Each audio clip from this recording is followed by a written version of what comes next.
So the way I look at original comic art is it's actually artwork. It is collectible. It's rare. It's cool to look at. It's great to see this artwork that is scaled up, that eventually gets scaled down into a comic book.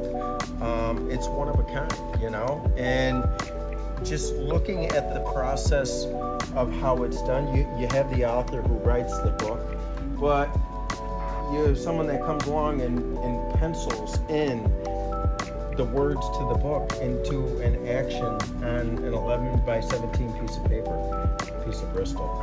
And basically he's capturing the words of the author. And the second step in the process after the penciling is done is the inking, where the highlights are added, where you're basically, you know, putting an exclamation point on anything that is seen in the pencil drawing. And this is before any of the color is actually added to the original art.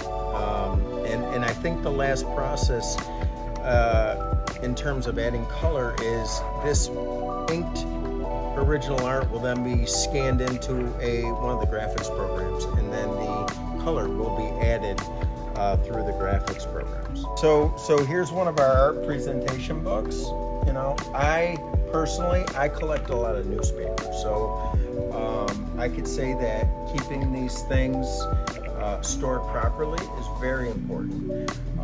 The Bristol's made from a finer paper than like the newspapers that I collect, but it's super important to keep them protected, to keep them in pages, and generally speaking, to keep them out of direct sunlight.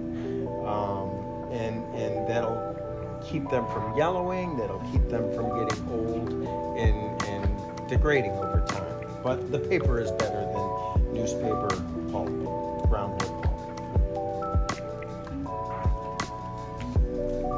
They have some cool stuff in here. They have some Spider-Man, they have some Conan. Excuse me.